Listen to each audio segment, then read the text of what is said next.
and stand by. Engine room, reverse 1/4. Belle, cast off bow line. Aye, aye, sir. Bow line away. Engine room, head 1/4. Sound blast bell.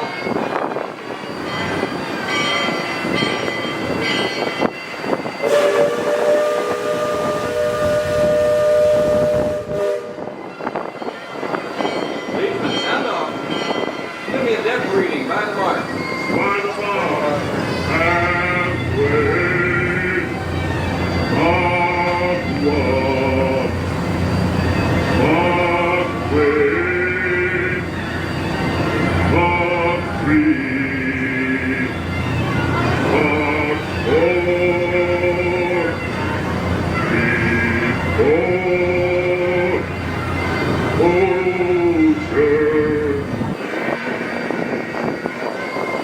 Mark 4. Engine room, head 3/4. Stand by. Steady as she goes. Captain? Welcome aboard the Liberty Belle. I'm your captain, Horace Bixby, and my pilot with me here on the Texas deck is a young cub that goes by the name of Sam. He's marking his 100th voyage down the river today with nary a calamity on his watch so far. Sam knows this river like his own backyard. Sam, tell our guest everything you know about this river.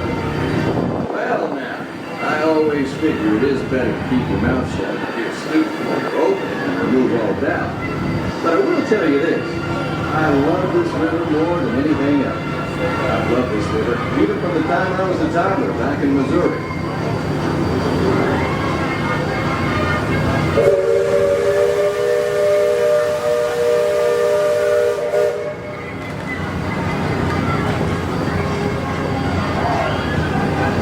Before we get too much further out of port, I think I should mention that you best not be sitting on those handrails. They're the only thing between you and the river. And the river don't always take kindly to uninvited guests. We've also had reports of river pirates operating in the vicinity, so I wouldn't lean out beyond those rails for that reason either. Now, for those of you on the port side, that river town we passed is frontier land. Years back, it was no more than a boom town carved out of the wilderness by a handful of settlers looking to start a new life. Today, gentility and decorum are running rampant. Oh, it still has to share the footloose trappers, field voters, prospectors, and Indians too. But mostly it's flush time and well on its way to become a fine big city. Frontierland reminds me some of my own hometown, Hanover. It takes me back to when I was a barefoot boy growing up alongside the riverbanks. You know, it seems to me that when I was younger, I could remember everything, whether it happened or not. But as I grow older, I seem to remember only the things that never happened at all.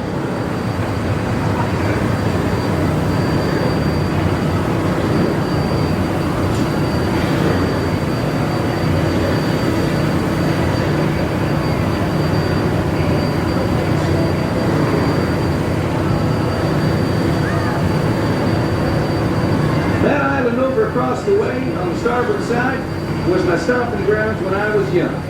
Exceedingly young. Marvelously young. Young by hundreds of years. Younger than I will ever be again. It's called Tom Sawyer's Island, and is named for a friend from my boyhood.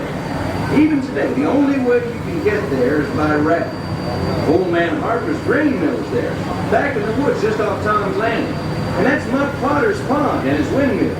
We almost hanged Huck once. And there's Huck's Landing. I always did like Huck. He could swear just wonderful. He and Tom and I spent most of our wild and reckless youth exploring that island. Lots of caves, lots of adventure, if you know where to look. And we all knew where to look. That's Superstition Bridge. It connects the Big Island to the Little one. And if you follow the Wilderness Trail there, it'll lead you right up to the gates of Fort Langhorne. It's the last trading outpost before we head into Indian country.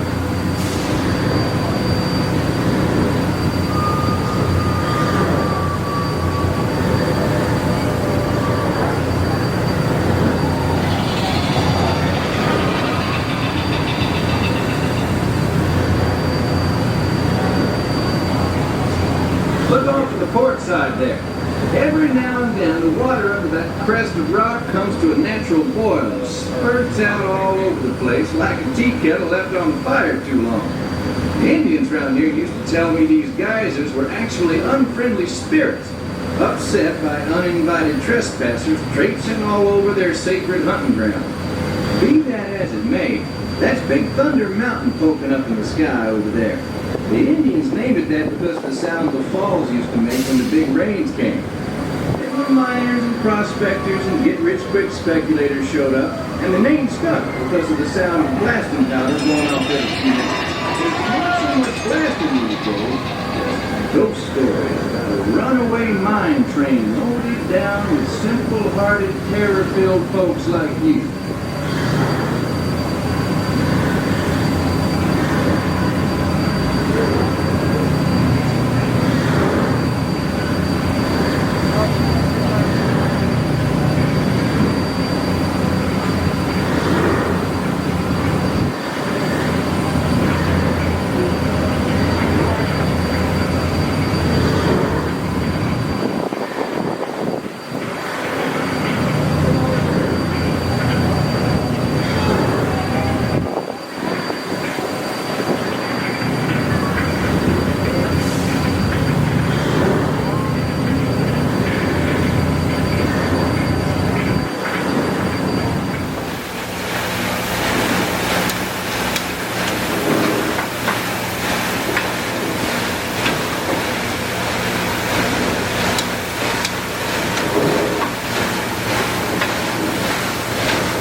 Look who's drifted out of the bayou.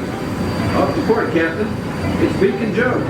Old Beacon's been marking this river for longer than I can remember. And every time the river cuts a new channel, Old Beacon puts out a marker to let us know whether it's safe to travel or not.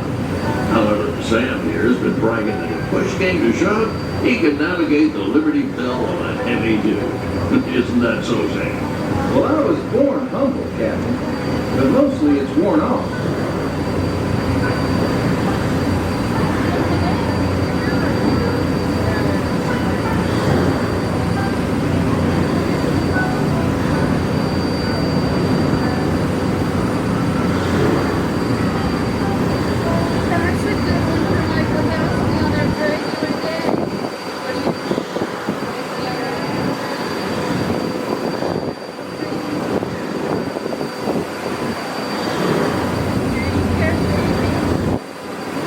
Captain, Indian Village to port.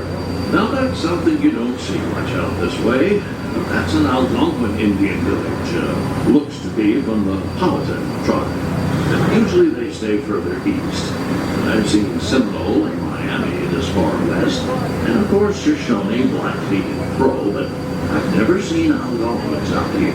Lots of game out this way.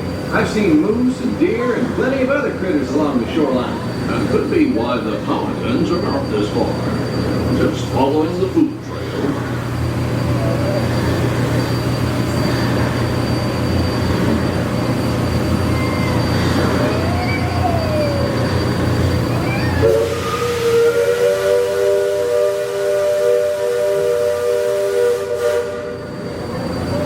That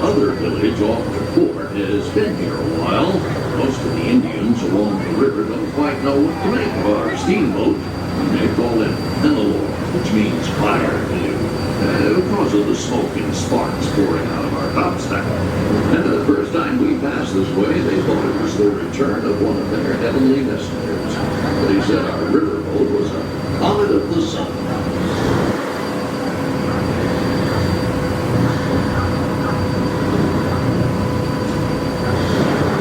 Just beyond the village, up that hill, is their sacred burial ground. And those who fall in battle are placed atop the traditional bed of death. After nightfall, they'll return to mourn the great warriors who brought honor to the tribe.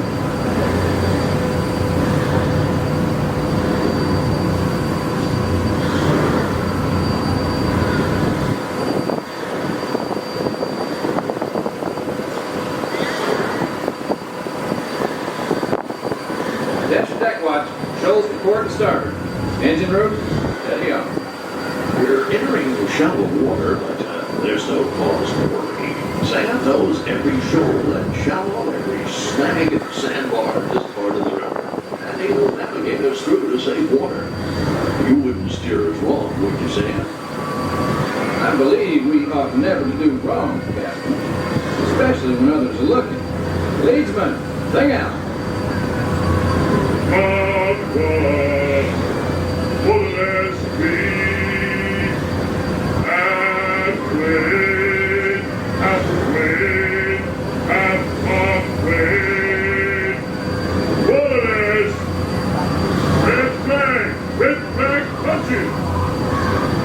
Those of you that have been this way before know that the water can get fairly shallow along this stretch of the river. The leadsmen call out the depth. Each mark is a fathom, 6 feet. Mark twain is 2 fathoms, and for us that means safe water.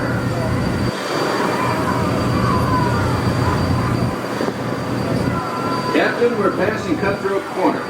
Attention deck crew, stay alert. If there's river pirates out here, this is where they'll most likely be. If I can hear them from here. Well, from all the commotion, it sounds like their interests lie elsewhere.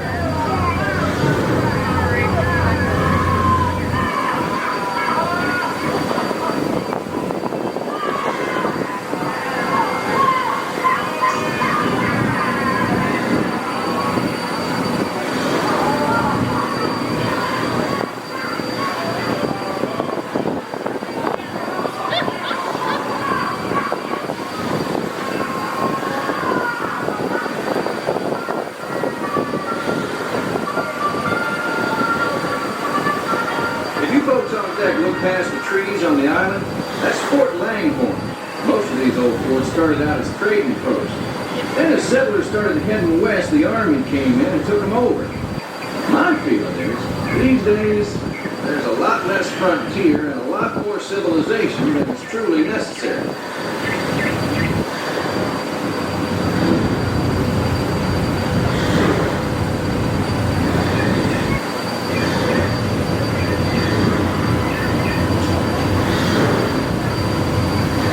Leadsman, give me a depth reading. Sing out.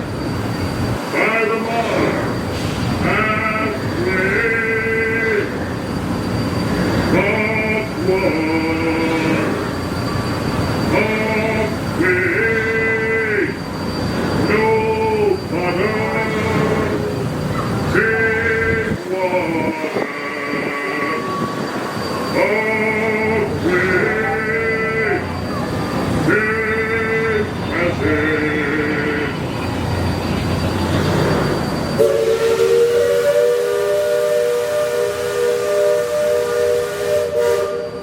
You see that brick mansion back over yonder there in the wood? I've heard folks hereabouts say it's haunted. They say it was built on sacred Indian burial grounds, so now it's filled with spirits. If you ask me, I'd say the ones telling those tales are the ones filled with spirits. If you want proof, just ask them. They got it. About 100 proof, I reckon. And whatever you do, don't strike any matches if they aim to breathe in your direction. Or you won't just be seeing ghosts, you'll be joining them.